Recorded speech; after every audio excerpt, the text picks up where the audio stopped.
Goku a oublié le Kachin. Le truc qui a fait que l'épée s'est brisée, que le vieux doyen est sorti. Hola tout le monde, j'espère que vous allez bien. Bienvenue sur la chaîne Yuji no Review, la chaîne où on parle des adaptations de jeux vidéo en animé, en série, et toi-même tu sais, et aussi de Dragon Ball Daima. Et aujourd'hui on va parler de l'épisode 7, un épisode qu'on peut appeler un épisode de transition. En tout cas on va débriefer un peu tout ça ensemble. Donc installez-vous, mettez-vous à l'aise, let's go!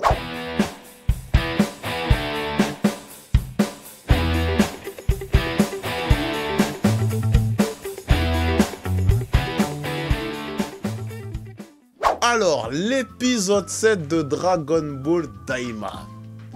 Ce qu'on pourrait appeler un épisode de transition. En fait, il s'y passe pas vraiment grand chose, mais comme d'habitude, petit résumé à la zub. Donc, ils arrivent. Du coup, ils repartent, ils sont au vaisseau, ils vont voir les Tamagami, ils se font repérer à cause du collier de Panchi, bon bref, t'as compris, voilà.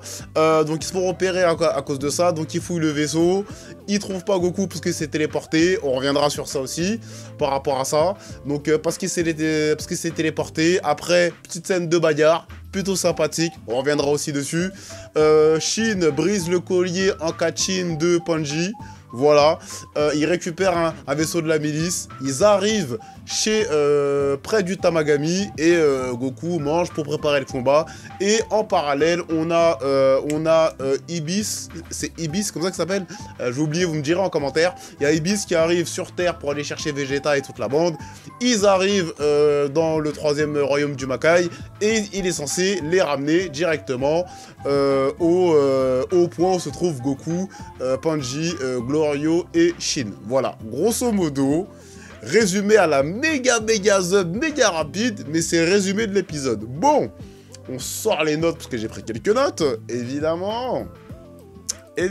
Alors, déjà, le truc que j'ai aimé dans l'épisode, on va parler animation, direction artistique très rapidement parce que mon avis ne change pas semaine par semaine, je ne boude pas mon plaisir.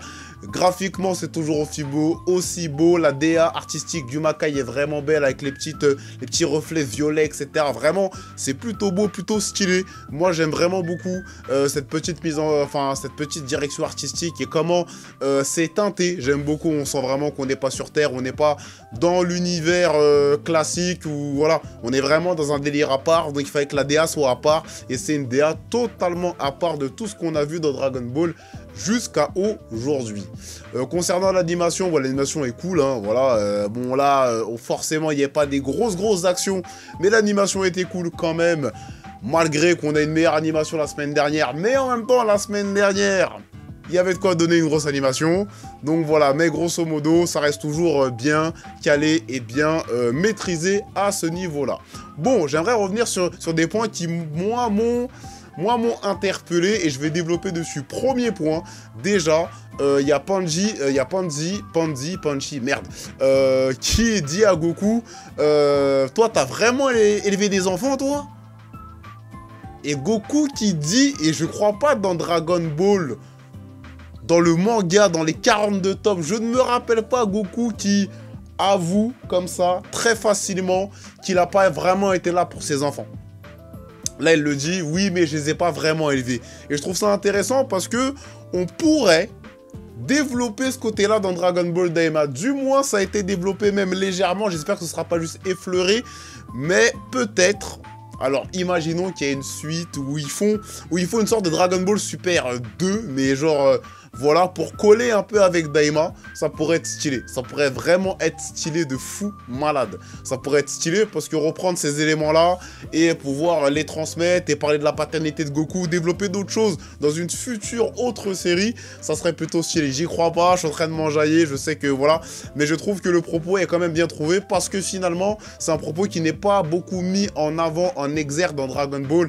La paternité de Goku, du moins, après j'ai pas lu les 42 tomes très récemment. Donc peut-être que je me trompe et vous me direz en commentaire, mais en tout cas j'ai trouvé ça très intéressant. On va aussi parler de l'utilisation du Shunkai Nido, la téléportation de Goku au moment où il doit fouiller le vaisseau. Et j'ai trouvé ça stylé parce que je me suis dit comment il va faire. Est-ce que Shin va métamorphoser le vaisseau et va essayer de les hypnotiser? Est-ce que ils vont rentrer dedans, ils vont les piéger, ils vont les taper? Non, tout simplement, Shin est sorti. Shin est sorti. Shin est sorti. Oui, excusez-moi, parce que là, j'ai oublié ce que j'allais dire. Et du coup, il a repéré son ki. Puis, il s'est téléporté. Vraiment plutôt intéressant à ce niveau-là. Après, il y a bagarre. Voilà. Autre point intéressant dans la bagarre. Shin se bat. Purée! Shin se bat. Il y a Kaioshin qui se tape. Franchement, c'est stylé. Franchement, c'est stylé. Ok, c'est pas de la grosse bagarre à la Dragon Ball Z. Voilà. Ou plus récemment Dragon Ball Super, ou Dragon Ball Super Broly, etc. Ce qu'on veut, mais ça fait plaisir de le voir se battre, d'utiliser ses pouvoirs, qui ne soient pas relayés au rang de second, au rang de frérot, on n'a pas besoin de toi, reste à côté, on s'en fout de toi, t'es un dieu, tu connais plein de choses, mais tu sers à rien. Là, ce que j'ai aimé dans cet épisode aussi, et comme dans le début de Dragon Ball Daima, c'est que chacun a son rôle. Vraiment, Shin a mis du sien dans ce combat, et j'ai aimé. Il utilisait ses pouvoirs, et en parlant de pouvoirs, on va aussi parler du fait que Shin arrive à briser le Kachin. Et il y a un autre point à soulever juste après, j'y reviens, voilà. Shin brise le Kachin, dont on reconnaît en fait le matériau en question et dit que c'est Arinsu qui a dû les mettre en place par rapport à ceci, parce que c'est un matériau qui vient de base du monde des Kachin, du monde des Glins, je sais pas trop, Gurind, voilà, on va dire Gurind, voilà, comme ça tout est réglé, tout est clair. Donc il arrive à briser ceci. Et ça remet Shin un peu et récupère un peu son statut de dieu en fait. Et c'est ça que j'aime bien parce que du coup il dit oui mais tu dois l'apprendre à tout le monde, tu dois le montrer à tout le monde. En gros tu dois guider tout le monde un peu comme un dieu qui guide un peuple. Du moins c'est l'impression que j'en ai, même si c'est pas ça que ça essaie de raconter. Moi c'est comme ça que je l'ai pris en tout cas à ce niveau-là. C'est Shin quand même est quand même sacralisé et on comprend que personne n'y arrive à part Shin. Donc... voilà, il retrouve un peu son statut divin, même si c'est pas dans le sens premier dans lequel on le connaît, mais il récupère un peu son statut divin. Bon, ça c'était la première chose qui concerne les pouvoirs de Shin et le Kachin. Et le Kachin. Par contre, il va falloir m'expliquer. Daima, ça se passe 6 mois après, un truc comme ça, 6 mois, 1 an après. Tu vas me dire que grosso modo, Goku a oublié le Kachin, le truc qui a fait que l'épée s'est brisée, que le vieux doyen est sorti, que ce doyen a power-up son fils, que son fils a mis une raclée à bout, qu'il s'est fait absorber, qu'il a dû fusionner avec Vegeta pour pouvoir surpasser Buwan. Non mais attendez 2 secondes, il a vraiment oublié?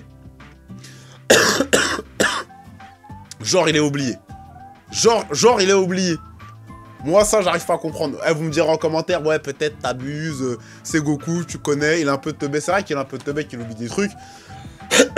Mais, ça me surprend, parce que là, le Kachin, ça lui parle directement, parce qu'il s'est confronté à ce métal-là directement. Goku n'oublie pas comment il s'entraînait, avec quoi, etc. Il n'oublie pas, en fait, les points clés des choses de son univers. Et ça, je trouve ça un peu trop qui disent « Je sais pas ce que c'est du Kachin. » Ah, du Kachin, c'est quoi? Moyen, monsieur, moyen. Mais bon, après, moi, c'est mon avis. Après, vous me direz en commentaire ce que vous en pensez. Autre point qui est plutôt intéressant juste après cette scène-là, c'est que Shin donne son prénom. Alors, du coup, va falloir m'expliquer quelque chose. Comment... Alors, le problème, c'est qu'il y a eu Dragon Ball Super.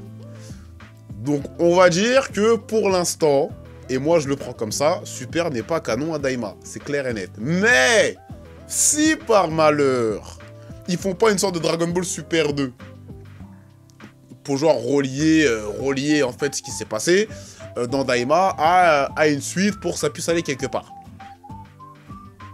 S'il n'y a pas ça, et qu'on nous dit que... Parce qu'il y a quand même quelques points d'alerte révélateurs, univers 7, tout ça, Dalani, voilà, qui nous fait penser que, voilà. Alors, est-ce qu'ils se servent de la mythologie globale mise dans Battle of God pour pouvoir refaire quelque chose, recoller au truc?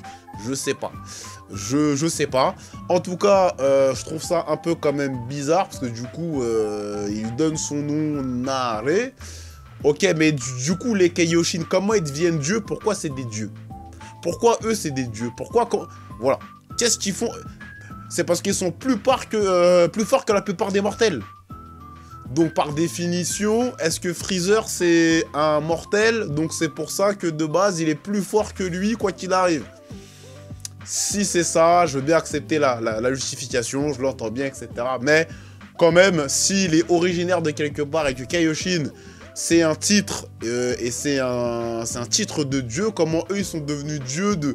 Voilà, ça faudra nous expliquer aussi. Parce que je comprends pas. Je comprends pas. Malgré que, voilà, ils répondent à beaucoup de trucs, mais ils commencent à remettre des interrogations. Pour l'instant, ils ont répondu à ça. Donc... je vais m'abstenir de dire, je comprends pas, truc, terrain de miniature, RAG pour rien. Ils vont sûrement nous l'expliquer. Si c'est pas expliqué, je reviendrai encore en parler, encore et encore. Voilà, c'est tout. Non, parenthèse. Donc après ça, ils arrivent du coup au village. Ce qui est intéressant, c'est ce petit dialogue qui fait en sorte que Goku pose la question du oui, mais comment du coup ça s'est passé, par quel moyen, qu'est-ce qu'il y a eu, qui a affronté les Tamagami, donc il explique, voilà. Et ce que j'aime bien, c'est Panji qui dit ouais, mais tu sais que tu peux abandonner. Je lui dis non mais t'inquiète. Et du coup elle dit à Shin, mais qu'est-ce qu'il arrive à lui? Il lui dit t'inquiète, c'est Goku, t'inquiète pas. Voilà. Donc, j'ai trouvé l'épisode intéressant. C'était un bon épisode de transition. Voilà, là, voici les éléments qui m'ont fait plutôt réagir. Et mes notes sont là, preuve, on est juste à côté. Voilà, donc c'est les éléments qui m'ont fait le plus réagir. Voilà ce que j'avais à dire globalement pour l'épisode 7 de Dragon Ball Daima. Dites-moi en commentaire ce que vous en pensez. Lâchez un petit pouce, un like, le partage, etc. Abonnez-vous à la chaîne. J'ai besoin de vous pour développer aussi cette chaîne. N'oubliez pas, parce que ça, vous avez tendance aussi à l'oublier de temps en temps. Hein, n'est-ce pas? Je vous vois venir. Oui, je vous vois venir. Oui, je vous vois venir. Donc, j'arrive. Donc, n'oubliez pas que j'ai une chaîne aussi... enfin, une chaîne principale parce que c'est celle-là la chaîne secondaire. J'ai une chaîne principale sur laquelle à la base je fais du gaming, des tests, etc. Donc vous pouvez aussi aller vous abonner si vous aimez les jeux vidéo, les reviews, les news, etc. Je traite de tout à ce niveau-là. En tout cas, passionnons-nous les uns les autres et la gimmick de fin, je pense que tu la connais, n'est-ce pas? Let's go!